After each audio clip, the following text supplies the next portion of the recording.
Oh, oops. Nope, that was me. Sorry. Yeah. Okay. So I'm inspired by, I do geometric abstraction work, like this piece behind me, which is filled with triangles. I've been making art since I was a kid. However, when I was in college, I kind of lost track of it. And in my mid-20s, I started doodling again. I actually had depression and was doing therapy and taking medicine, but the practice of starting to draw again and making art was a huge part of my healing. And without it, I don't think I would have gotten to where I am today in terms of my well-being. So I don't know how much of my presentation is covered by the Zoom stuff. Like it's covered on mine, but I guess mean, maybe we can see. you see the full thing. I believe it's the full thing. It says my very first triangle drawing on the Okay. right hand side. Okay. Perfect. Yeah, that's covered on mine. So okay. That piece on the right hand side was the very first piece I've ever done with triangles. It was just kind of a mishmash and doodling in front of Netflix, really, is what happened. Over time, and my brother, who's been a collaborator with me, mentioned, have you ever considered making it go from one color to another? And I was like, no, but I know how to do that. And so this one on the left was one of the first. I made about 10 different color gradient pieces of going from blues to greens, or this one yellow into pinks and purples. I did a whole 8-foot one of the rainbow. So this like was really nurturing for me. It was kind of just free doodling. I really didn't have any plans in mind. You can see behind it, like there's little dots, there's other type of squiggles, there's more loose strokes. At that time, I really tried a bunch of things, but this triangle stuff like really got me excited, and I kept. Are these colored pencils, Jordann? So these were Tombow markers, which I love, but unfortunately found out the hard way that they're really not archival. They have very little light fastness, so they fade pretty easily. So I sold some of them initially, and then found out, oh gosh, just sitting inside in a building with no windows, they even faded. So they're beautiful to work with if you're going to be scanning and going digital, or if it's just sketching. So I was making these triangles, and then a few years later, I was living in Idaho at the time. A few years later, moved back to Bethesda, got a small studio space at DC Art Studios in Tacoma, DC, and really like developed an art practice there. Again, at the suggestion of a friend, I had made some small holiday cards on gray paper with some neutral colors of triangles. And they asked, could we do it in a circle and maybe a bit bigger, like 12 inches? And I was like, yeah, I think I can do that. So that then led me to a style like this design. And here's a little video of me just drawing them. So at the time, this process was incredibly meditative and therapeutic. Like the depression I spoke about earlier was still with me, but was kind of subsiding over time. And this repetitiveness of triangles really helped calm me. And then it became something beautiful that I got to create and really explore. And it's been really exciting to see, going from just filling a rectangular sheet of paper to doing it within a circle, or I've done them with inside a triangle, or I've done them more of a square with blank space inside of it. So So, but at the same time, I've also had a love of glitter. And these are just some of the works I made around that same period of time where I was making these more neutral color palette drawings. The glitter is, I love working with it. It works a lot like paint. This piece in the top right corner, I think it has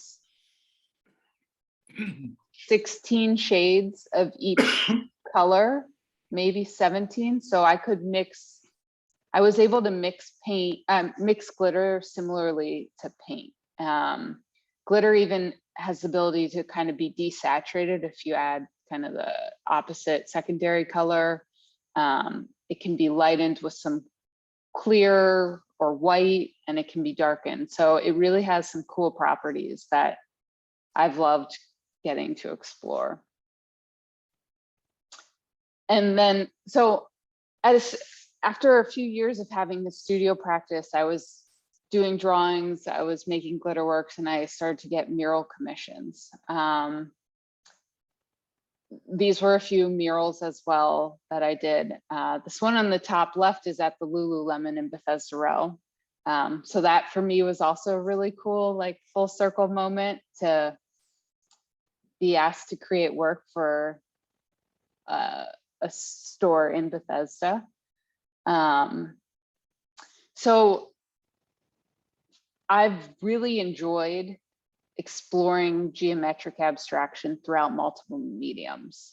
And as I'm exploring my practice more, I'm realizing mediums and like using different mediums to explore this, the pattern making is something that I really enjoy.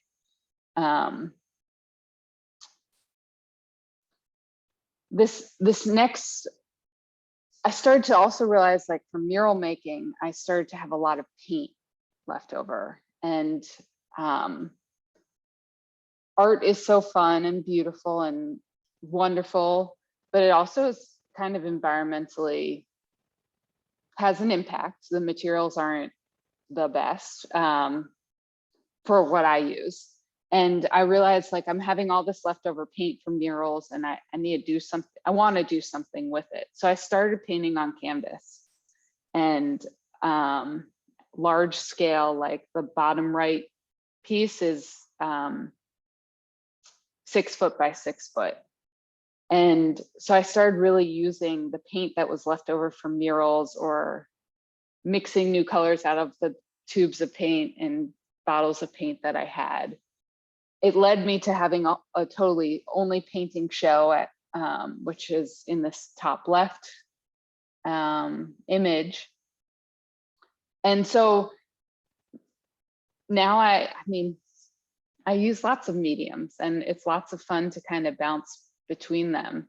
And I try not to buy new paint now, except for murals. And then I'm in the studio, I use that old, not that old, the mural paint to create larger scale paintings.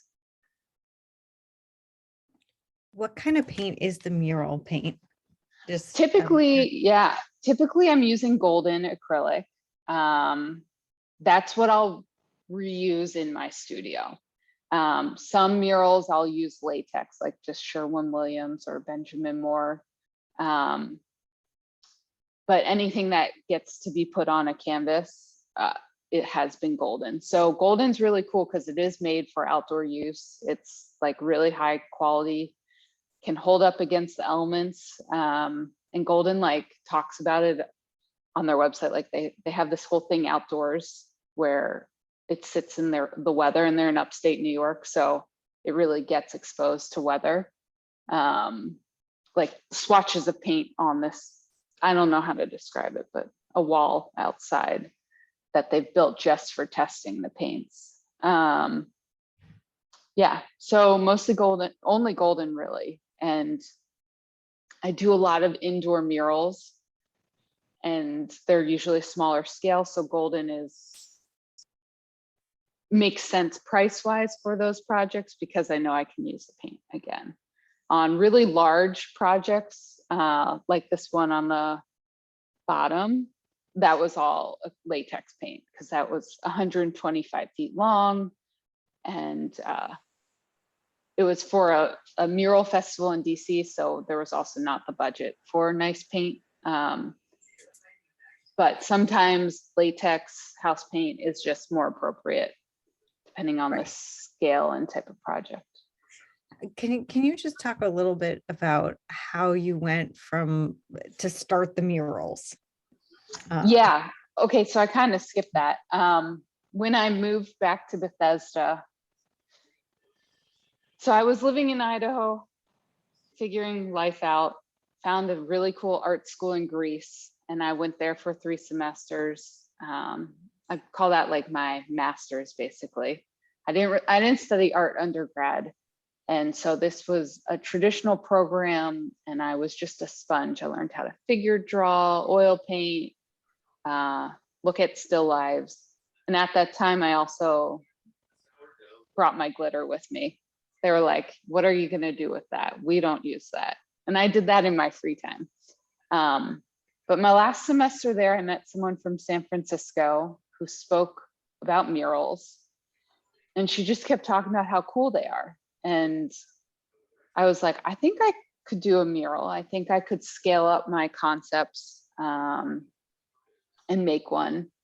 And so when I came home to Bethesda, I asked my dad's office building if I could paint one on the side of their building.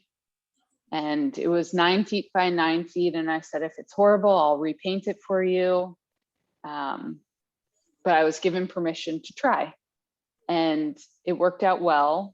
And it led to someone while I was painting it walking by and asking me if I wanted to paint their 90-foot by 24-foot wall just a few blocks away. And I said, yes, I don't know what I'm doing. And he was like, it's okay. I'll pull up those images actually, because it might be fun to see the kind of change and growth. Are they still there? Like, can we go walk by them in Bethesda? I've seen one of yours in Bethesda. This one is still here. This one's on the side of the office building, and it's on Delray Avenue across from Imagination Stage. That's the one I've seen. Yeah. Yeah, so this is still here. And then this was the one that came right after, and this was torn down probably in 2016. It's now a huge apartment building. But this one had 26 shades of purple. So it became a real... Did you bring it up? Because we don't see it. We still see the... Oh, okay. How do you change the sharing? Sorry, I don't use Zoom clearly enough. No, I think it should be sharing. I'm gonna stop and then share. There you go. So maybe there you go. There you go. Okay, maybe it just needed to be reset. Sorry about that. So that was the first one. And that's the one that's still there, right? Yes, on Delray Avenue near Imagination Stage. And I used blues because I had just come back from Greece and was inspired by the Aegean Sea. And then this was the second one that was a few blocks away, had 26 shades of purple.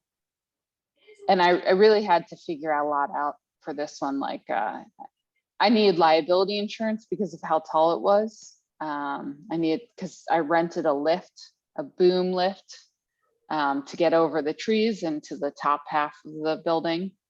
I ultimately hired painters to varnish it because I needed help. I didn't feel confident that I could do all that after having painted all these triangles. How did you get them? You did all of this artwork, the triangles, by yourself? Yes, about 3.5 weeks.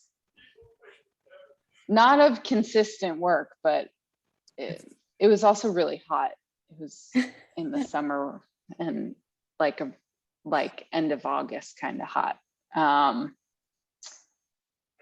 And at the time I used tape though. I do, like this first one I did, this was all by hand.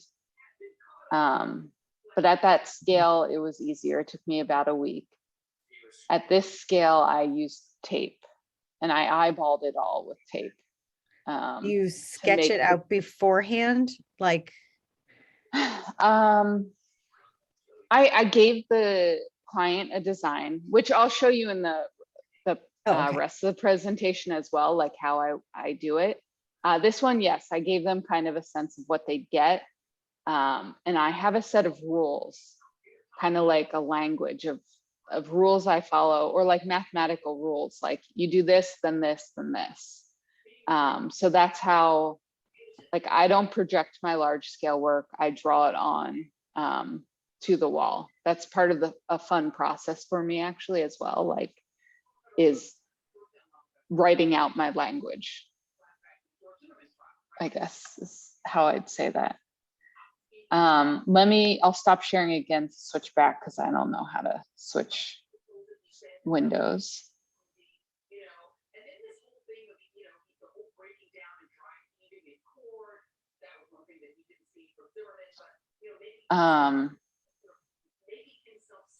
So a little bit of the inspiration of what I'm really inspired by. I love sacred geometry. Like Islamic architecture has some of the most incredible like patterns and stuff, which has really inspired me.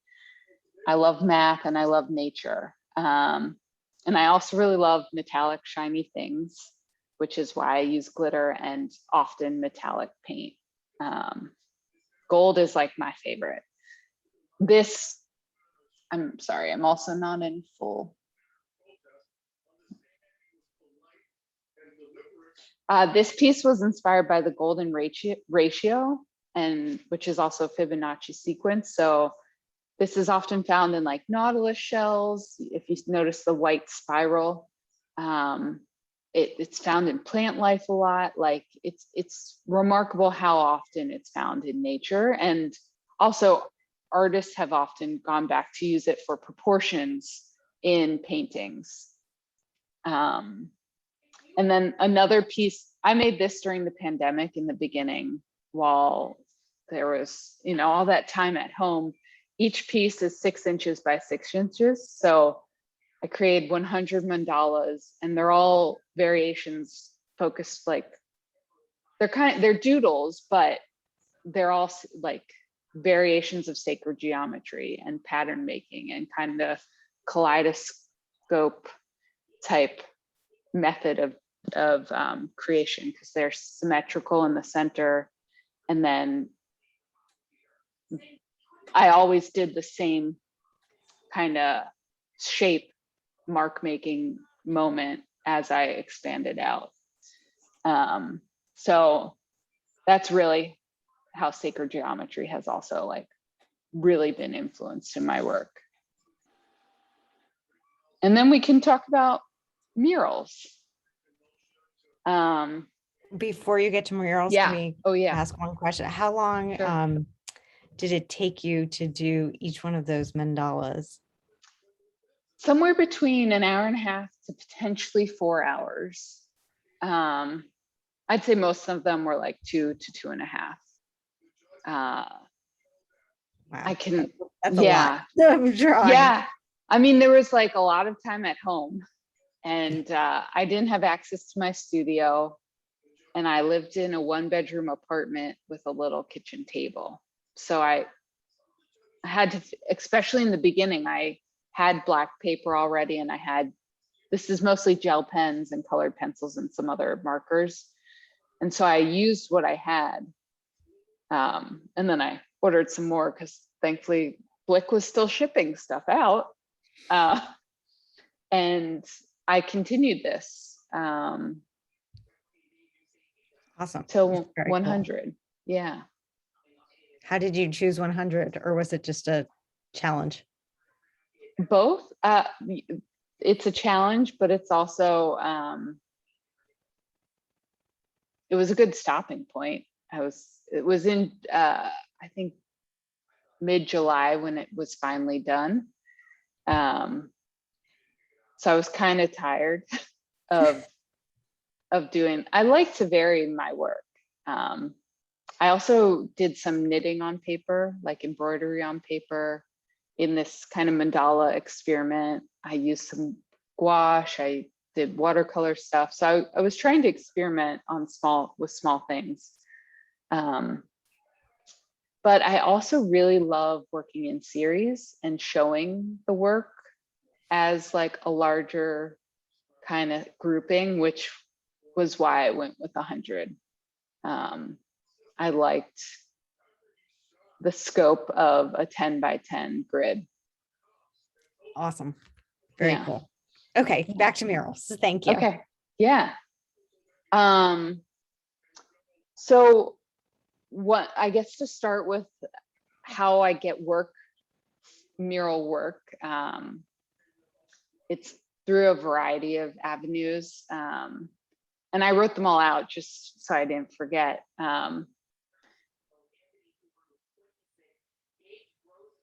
I wrote themselves.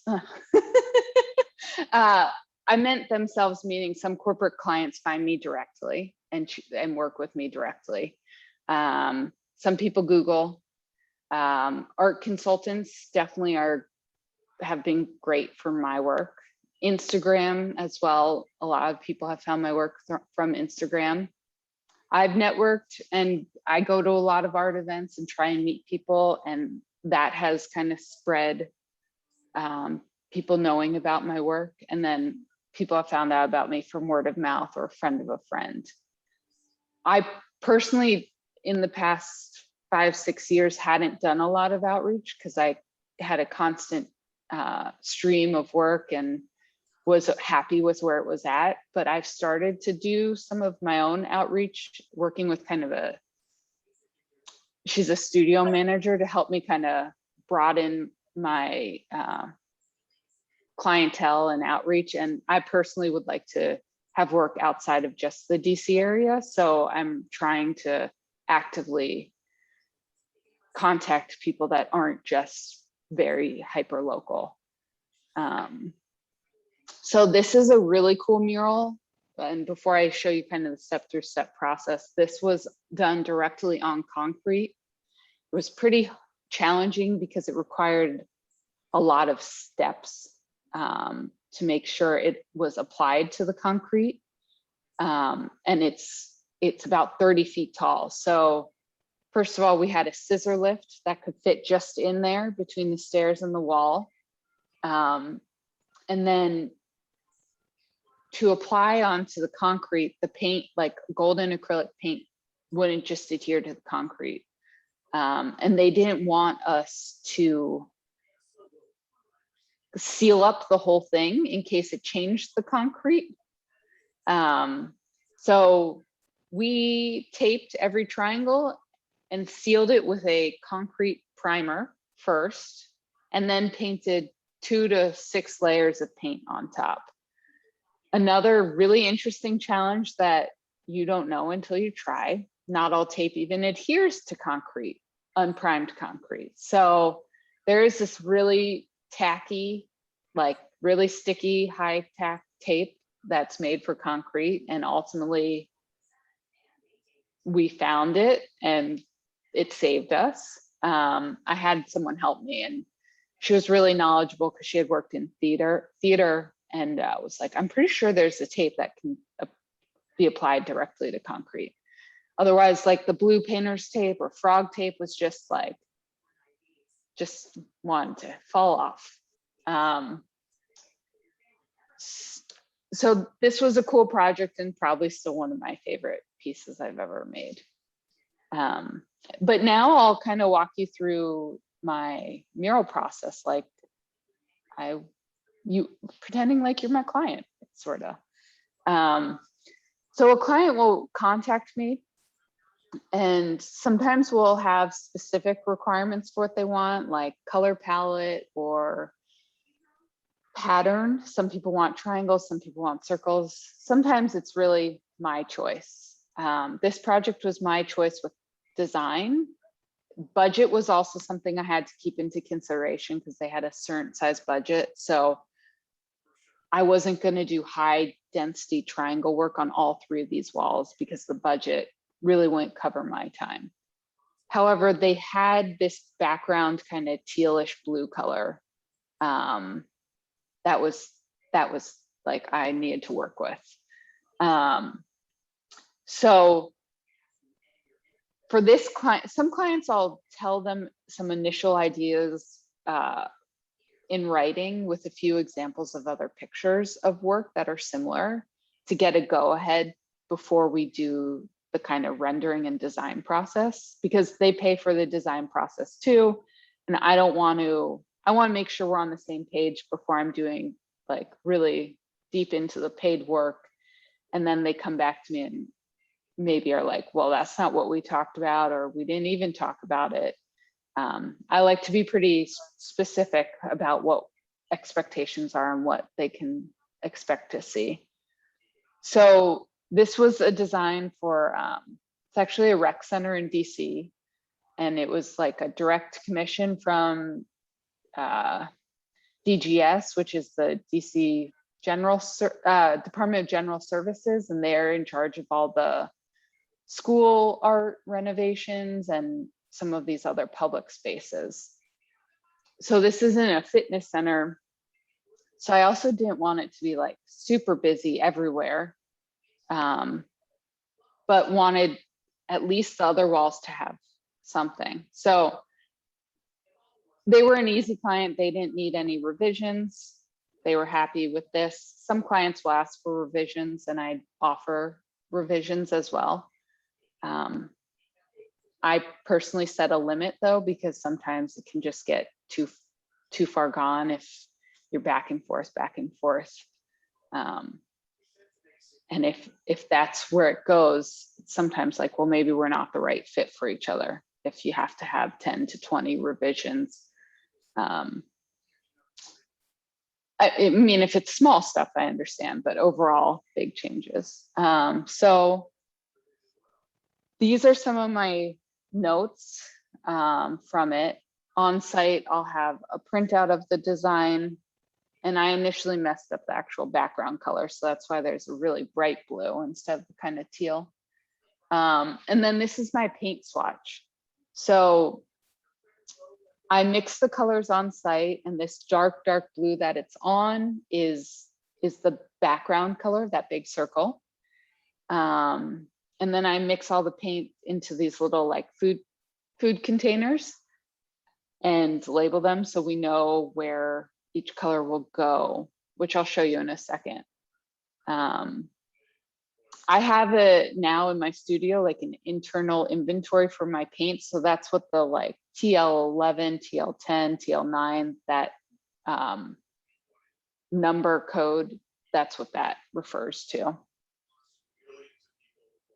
So I had an assistant. I have assistants on most of my mural projects, so I'm not there for multiple weeks and they move faster, and it's just really helpful to have another body either spotting you, helping you do stuff, especially if something's big and you need help because your arms can't go quite as wide.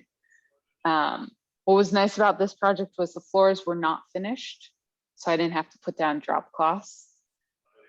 Like, it's really lovely thing, and you could spill all you wanted because they're putting the floors in after. And that's a really nice treat on projects when you don't have to think about that. So this is the circle before starting to think about triangles.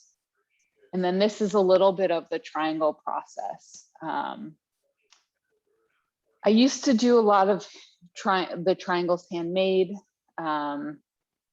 And I would eyeball the shape using tape. And I got to a certain point where it was just a lot easier to have little paper kind of stencils of the triangle so that an assistant could easily help me. And it made the process streamlined and a little more efficient and easier for someone to help me. So on my murals, I use tape that's the same thickness as all the gaps between triangles. And these white outlined empty triangles would be labeled close up with a number that corresponds to the color that will be put inside. So it's ultimately a massive coloring book, massive paint by numbers with a little tape, which is kind of fun. And, but it's very repetitive. So, and the picture kind of in the top right is just an image with a lot of tape. And then this was the finished product. That is amazing. How do you get even the circle so sharp? So the circle, I use a compass. I think it's Alvin architecture kind of tool company makes a compass that can be expanded. So it comes in 12-foot increments and has these little attachers. The only problem with it is my circles, because of how it's made, it can bend a little bit in terms of the arm to make the circle for the compass, but it doesn't need to be perfect. And then the circle itself, I paint by hand. Sometimes I tape them if they're really large, which probably could have been done on this one. And then this is just, it was a smaller area, so it was hard to take a full image, but this was it all together. And usually I'll keep my stuff spread out while I'm working, and then at the end of the day, kind of tuck it back into my cart. Especially on construction sites, I don't leave valuable things behind because lots of things can walk. But usually if I put all my stuff in a corner, it's kind of not messed with. And